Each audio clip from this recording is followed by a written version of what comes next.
Hi and welcome back to my channel. Here I have my February reads.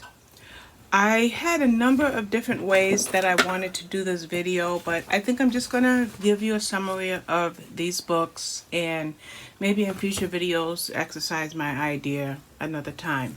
But for right now, let's talk about what I read in February. But before I do that, I want to talk about my Goodreads goal. I set it at 600 because last year it was 500. The last 2 years it was 500. The previous year I think I read 625. Last year I read 584. So I figured, I could go for 600.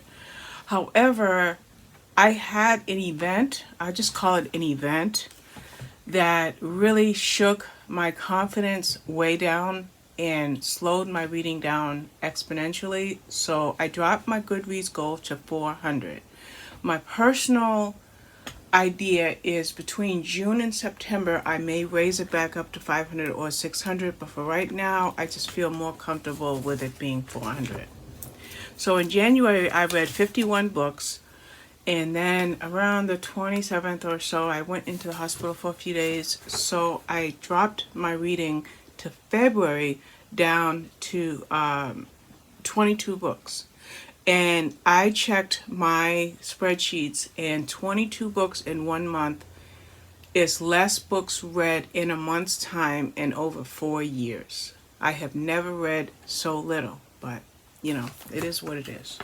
So since I read 22 books in February, that came up to 7,224 pages. Now, when I read 51 books in January, I read more than twice that because I read over 16,000 pages. Well, this 7,224 pages only averaged to 258 pages a book, per day, 258 pages per day and 328 pages per book. That's the best I could do. As a matter of fact, I'm surprised I even got that much done. What I've been doing is regrouping, getting my mentality back to where it should be, and watching a heck of a lot of TV. So, what's the ratio for these 22 books? 3 of these books were audiobooks and 19 were NetGalley ARCs, advanced review copies. So let's talk about these books. Yes, I'm going to be referring to my notes so that I don't miss anything. The first book I read was Wedding Season by Michelle Major. Now, before I read that, I did read the other 2 books last month, and they were Wildflower Season and Mistletoe Season. So this is the Carolina Girls series, and in this book, the protagonists are Mariella Jacobs and Alex Ralston.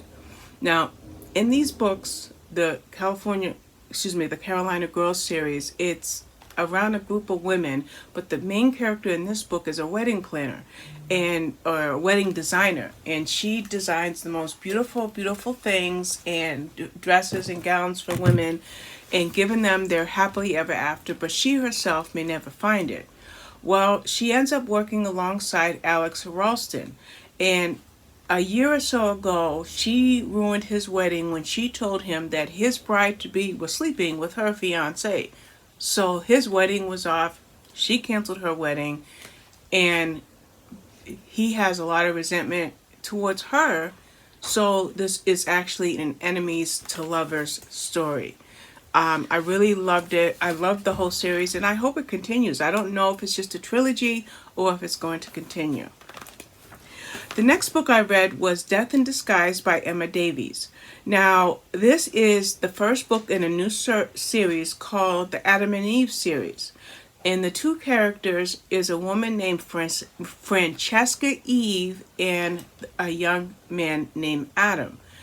That's the only time you pretty much see her name Eve, because for the rest of the book, she's called Fran. Well, the series is Adam and Eve, and it's a cozy mystery. And in this book, we have a murder mystery party that was about to take place. Fran is a caterer, and she was hired to provide the meal for this little mystery party. And it was a very, very small party. 5 or 6 guests was all there was.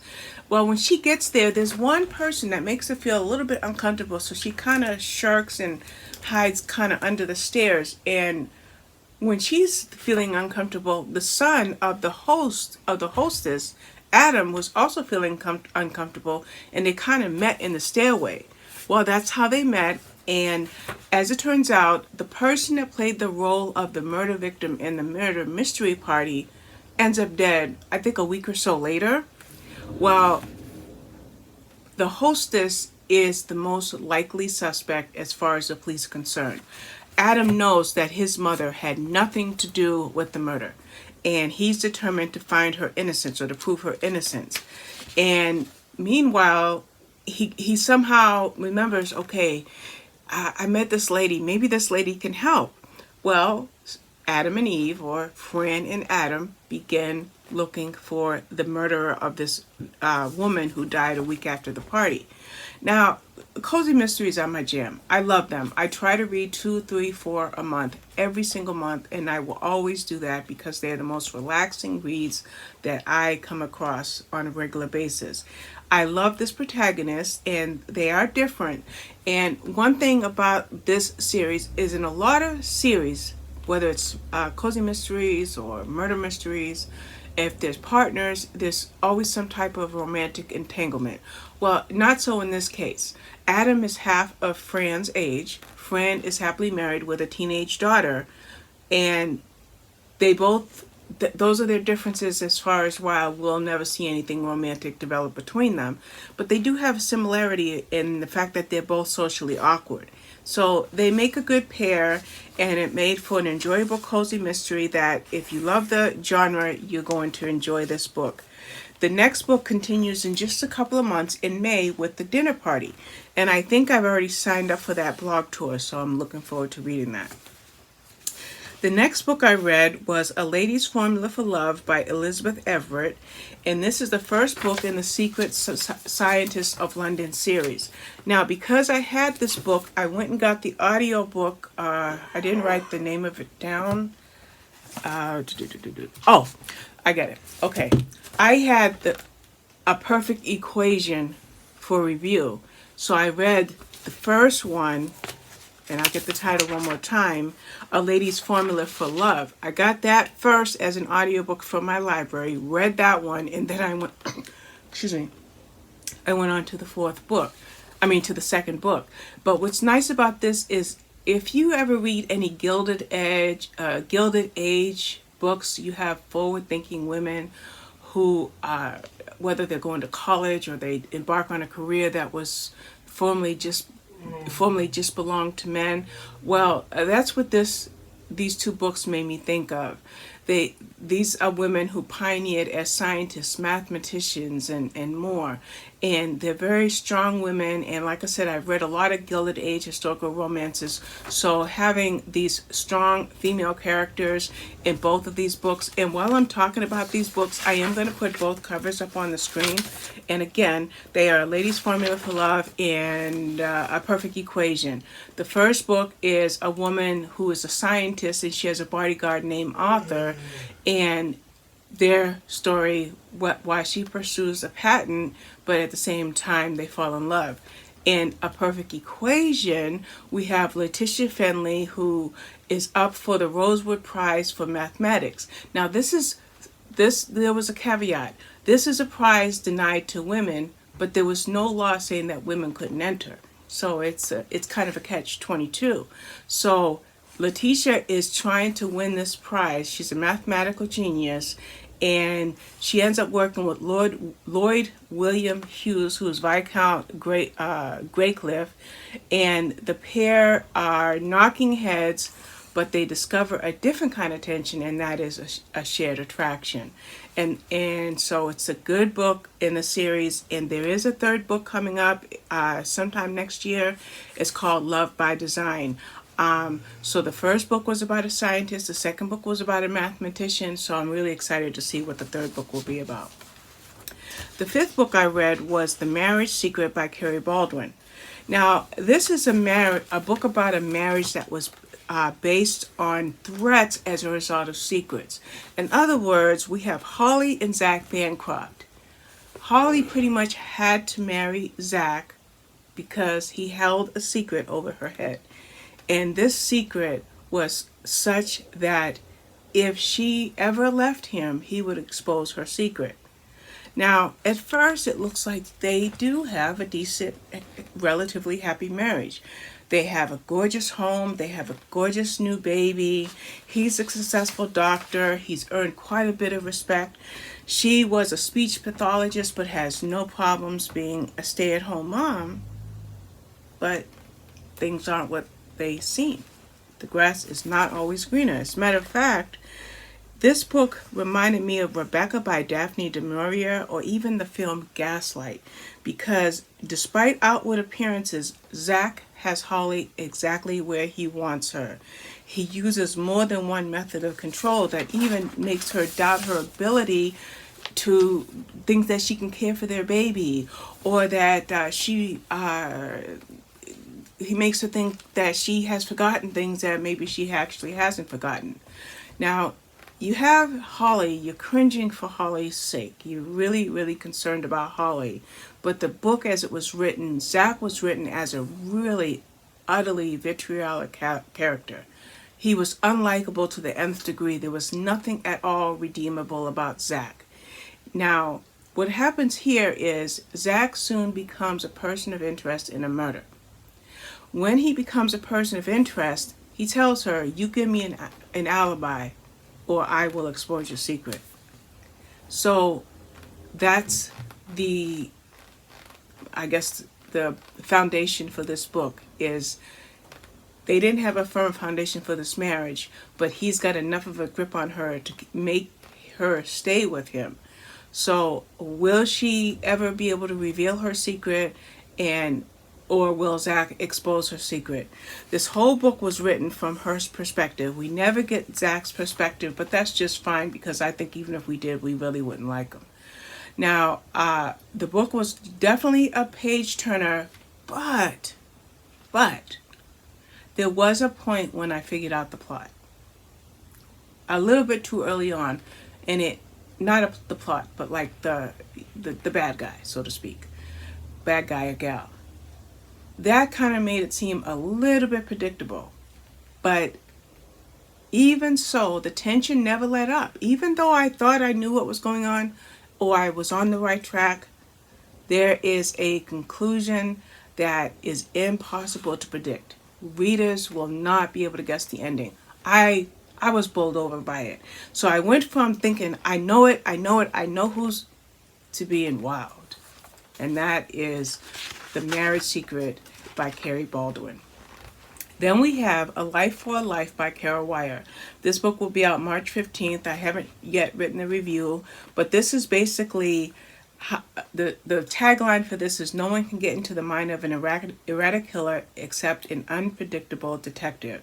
So here we have a man who's found dead on a train platform. Kate Young comes in to investigate the murder, but it's not a one-off. As a matter of fact, more bodies begin to fall, and Kate just doesn't have enough hours in the day to try to hunt this ruthless killer who is evidently on a rampage. Now, while Kate is struggling to find the murderer, especially trying to prevent any more deaths, she has her own demons to battle. As a matter of fact, this is the third book in the Kate Young series.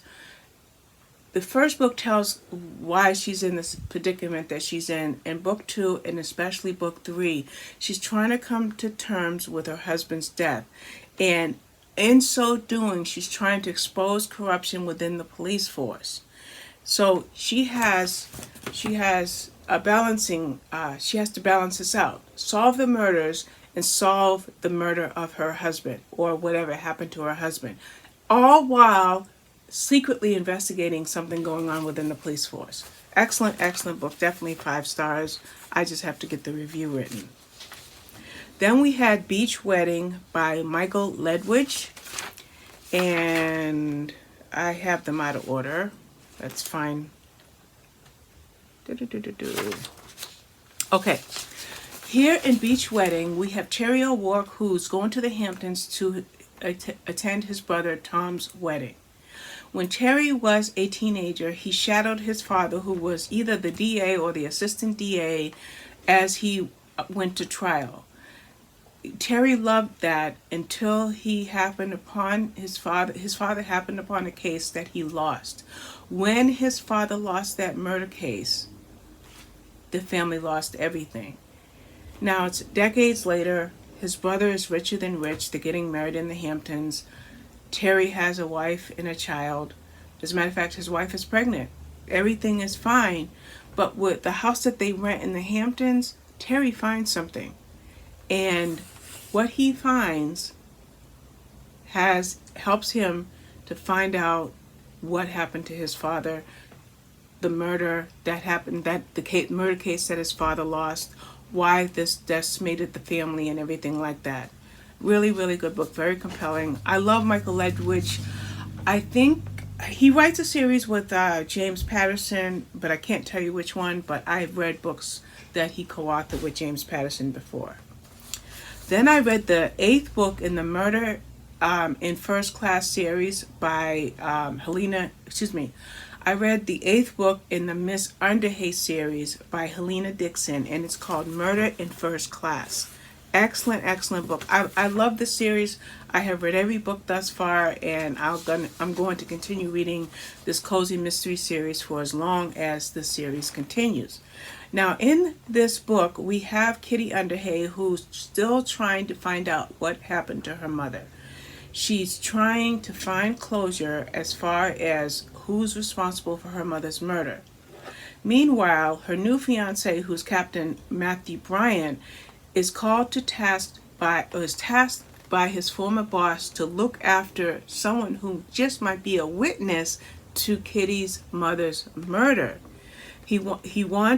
Matthew's old boss wants him to look after this gentleman make this man his house guest, not to look after him, but just to keep an eye on him so that they get to figuring out what happened to Kitty's mother. However, when they get to the train station, it's all chaos, pandemonium. Why? Because the man is found dead. He's dead on the train. He was killed during the train ride. But the thing is, he was in a cabin, and there was only a few other people. So somebody in that cabin killed this man because when he was on the train, when he entered the train, he was alive. When the train arrived at the station, he was dead. So who is the one that killed this man? Well, that's what Kitty and Matt decide to try to figure out. Of course, they've got to fight the police because, the police don't want them involved. Yet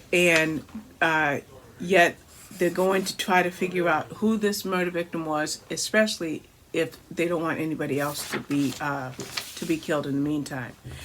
In addition to that, what I like about this book is that the man that died had a dog, and he was a very mischievous animal, while now Matthew has a pet. So I love it when dogs are part of stories, and that's the way that this was in this book. The 9th book, which will be out in just a few months, is Murder at the Country Club, that I look forward to reading.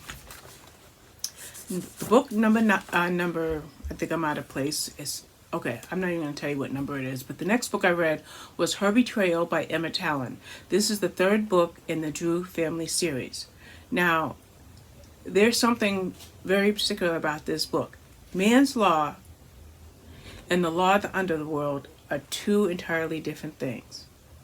This is a book about a crime family. The crime family is Scarlett Drew and her Aunt Lily. They're managing well because the head of the crime family, who was Scarlett's father, was murdered about a year or so ago. He was Lily's brother, as I said, and Scarlett's father. So now these two women are running the crime family.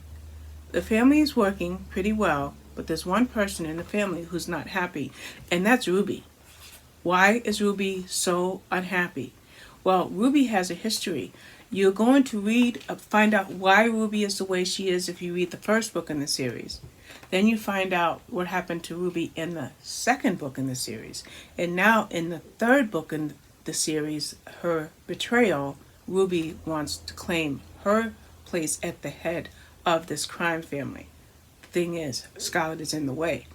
So while you have Ruby fighting for her place, you have Scarlett and Lily having another war that involved a fire that almost took Ruby's life, and they want to get to the person who set that fire. Okay? Who started that fire? Who is responsible?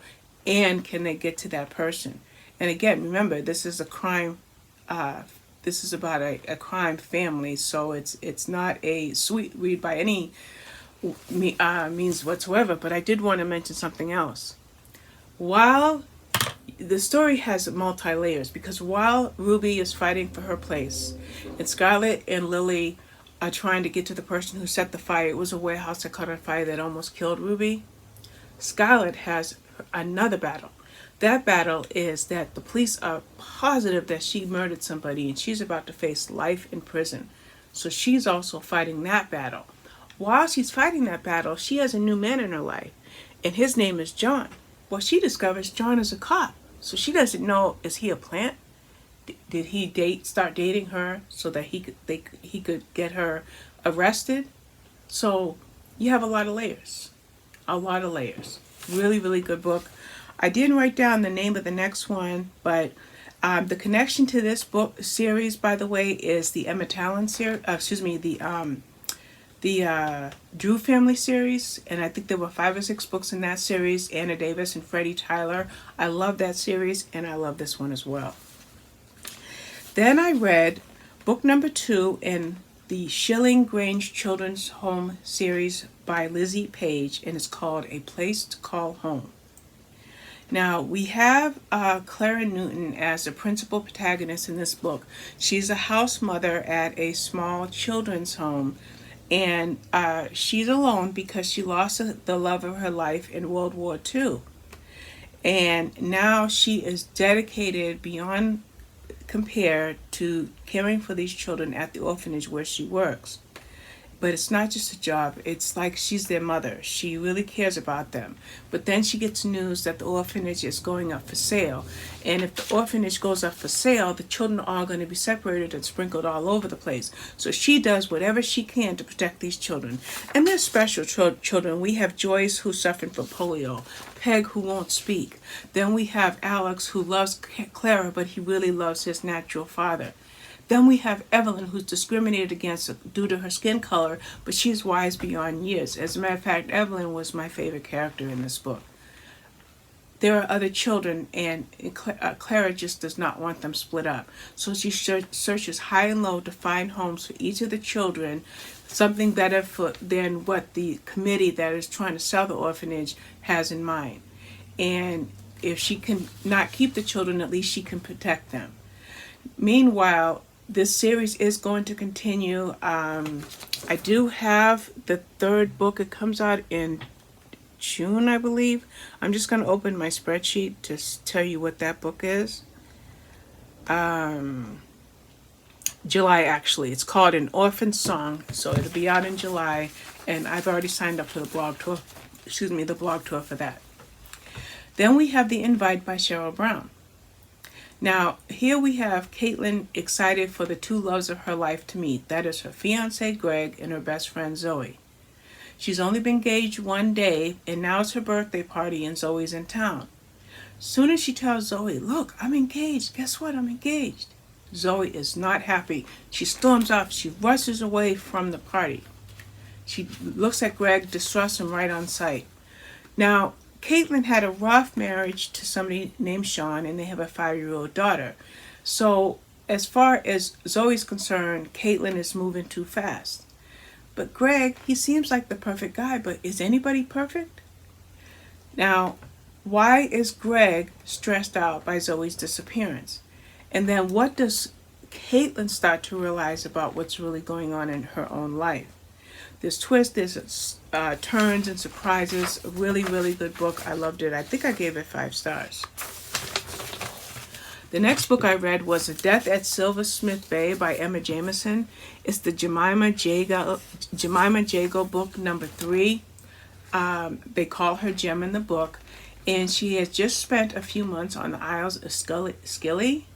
And she was actually dubbed the Scilly's Sleuth, I can't even say it, it's a tongue twister, the Scilly Sleuth, because she was able to solve 2 murders. Well, now she's back home in Penzance, and she plans on getting back to her job as a special collections librarian.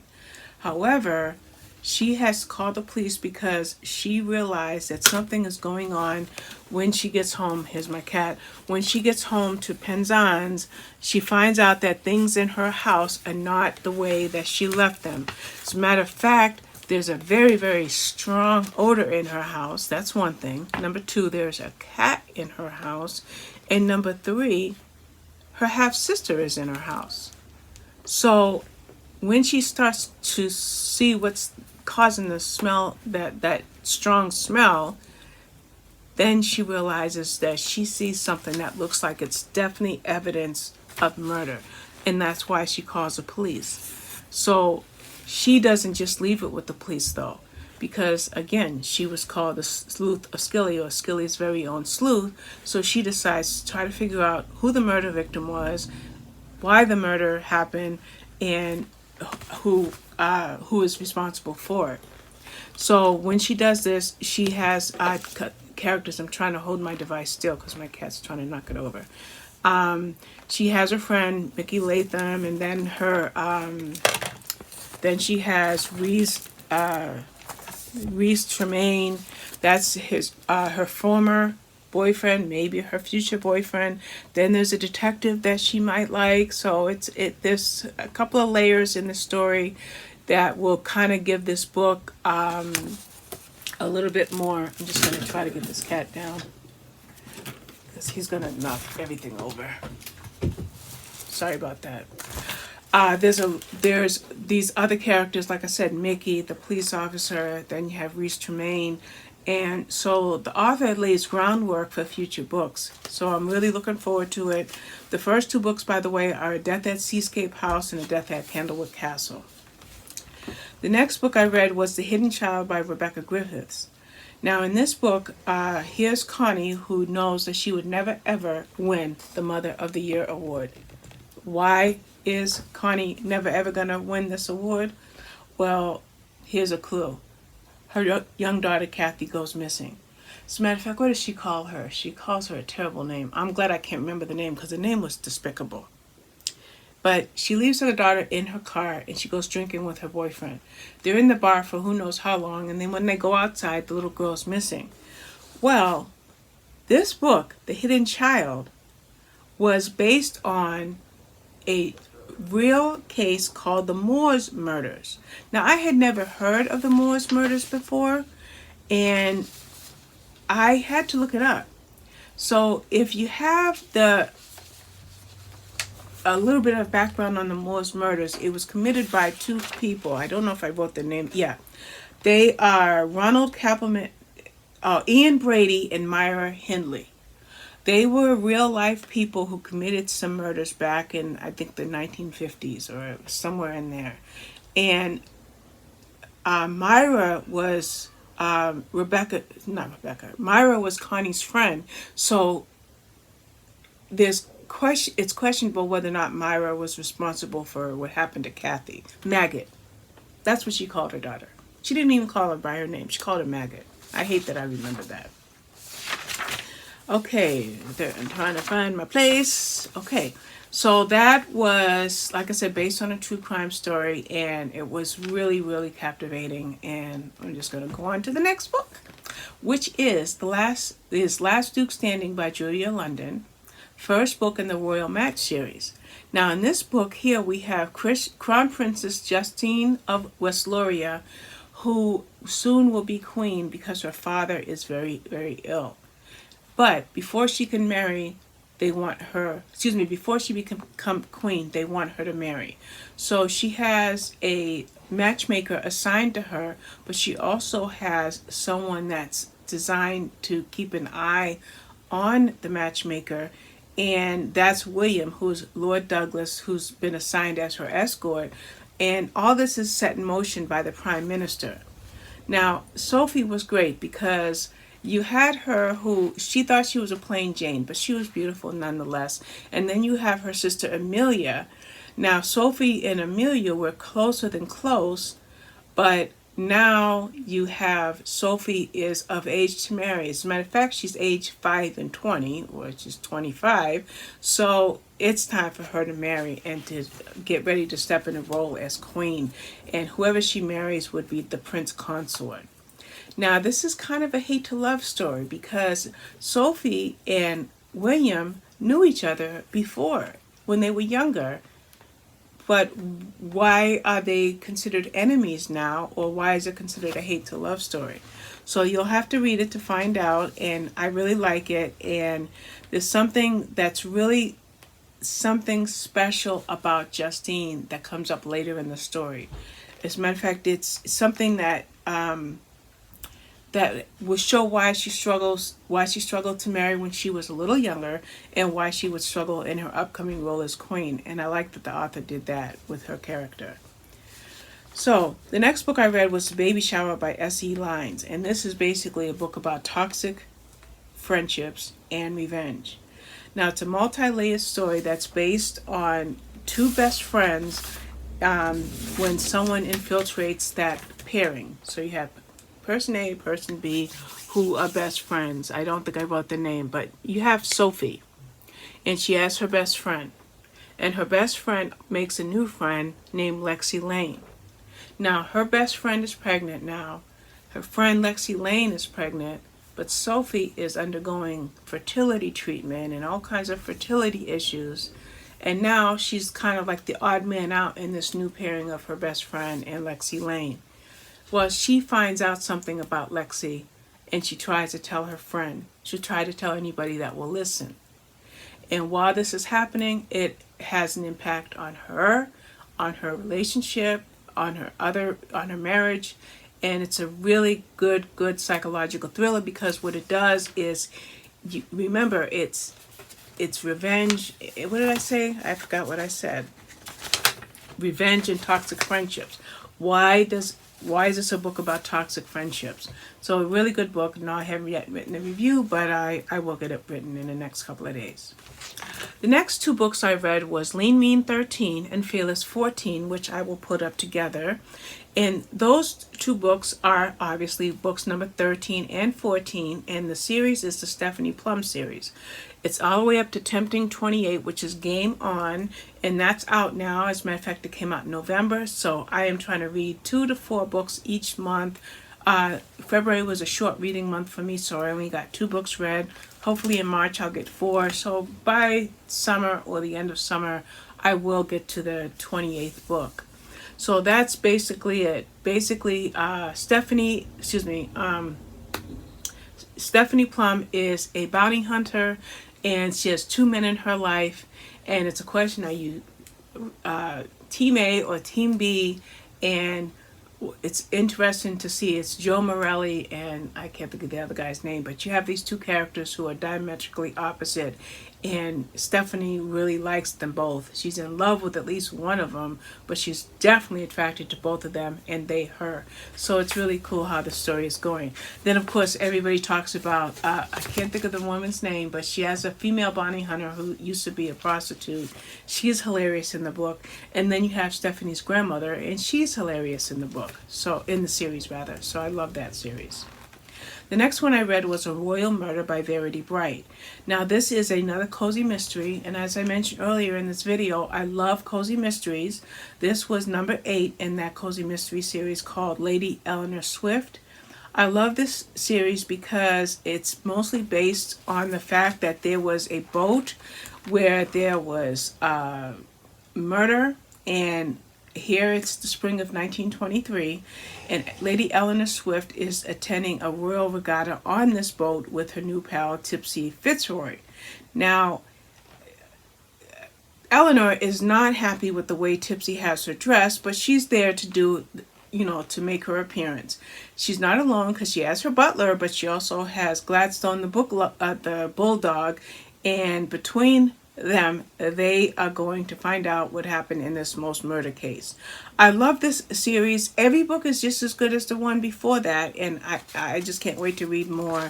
And no, I haven't in this book review yet either. But this is like I said, it's a great cozy mystery that if you love cozy mysteries, you're going to love this one as well. Then I read P.SI Hate You by Sophie Ranald. This is probably going to be my least favorite book for February.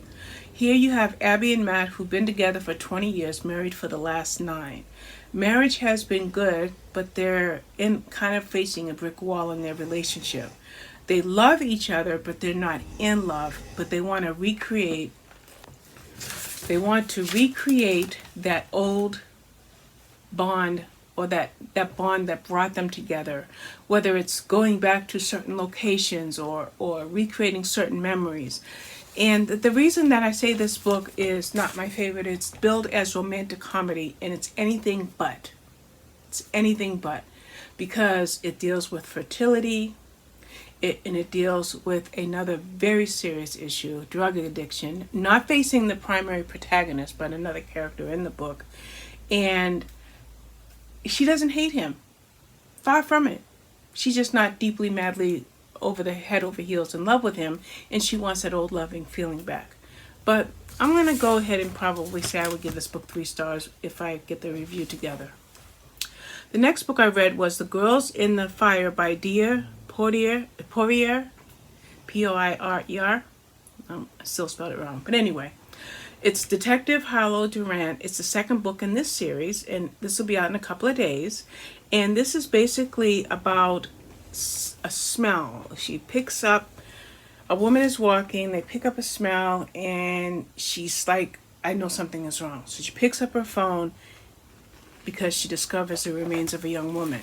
The person who's on the case is Detective Harlow Durant. Sadly, Harlow, as she starts the investigation, discovers that this looks like there's a serial killer. And this brings back really dark moments, dark memories in Harlow's mind, because her father, who I think was a psychologist, he was a serial killer. Yes, he was.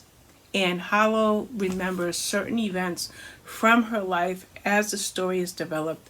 There are some flashbacks to Harlow's memories about her father.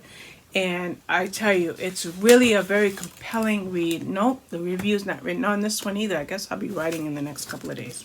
But in this particular book, Harlow has to piece together the evidence, especially after another body is found. And Harlow knows that time is running out. And like I said, while she's trying to deal with all of this, she's still dealing with those terrible memories of her past. Then I read Smile and Look Pretty by Amanda Pellegrino. This is a debut novel that rings true of the hashtag Me Too movement. This is when someone in authority takes sexual advantage over somebody that is there below them in whatever atmosphere. This book reminded me of 2 things. It reminded me of 9 to 5, the 3 women in 9 to 5, but that was a comedy. Or it also reminded me of Whisper Network by Chandler Baker, which was a serious book, and this book was very serious. So you have some similarities. They both took place in LA. They both had bosses that were taking advantage of them. But the women in this case, they were more involved in media, like television or writing, and they were trying to make advancement, but because of being women, they were looked down on, and it was just really a bad scene. And then you have cases where there was some sexual harassment, and that plays into the story too. So for a debut novel, it was really good, and like I said, it really reminded me of the movie 9 to 5 and also Whisper Network by Chandler Baker. The last book I read in this wrap-up is One Girl Missing by Carla Kovach. This is the 11th book in the Gina Hart series. Now, here we have 5-year-old Callie who they discover her mother is missing. Callie says, I saw a ghost. So Callie is at first being looked after by her neighbor, her mother's neighbor, and then her grandfather. And while they're looking for her mother's name was Annabelle Braddock. I haven't written this review, but I was just looking at the name. But while the police are looking for Annabelle, they're uncovering a lot of clues as to where Annabelle could be, who could have taken them. But then there's another woman that had went missing. So where is this, where's Annabelle? No, I don't think there was another woman missing. I'm sorry. Annabelle was last seen with her friend Jennifer when she had a drink. And then when they went to say goodbye, Annabelle was never seen again. Where's Annabelle? Who is guilty of whatever happened to her? And will Gina be able to find them? And all the while, Gina has a personal situation that she's dealing with. But it doesn't wrap up anywhere in most of the book. It wraps up later in the book. But I'm not gonna traverse that. But Gina has to try to find Annabelle and hope that she finds her alive, all while she's trying to keep her personal life on an even keel. And that's it. That's book number 22. I hope when I give you this wrap up in a month that my March looks better than my February. But I want to thank you for your time, and I'll be back with more. Bye-bye.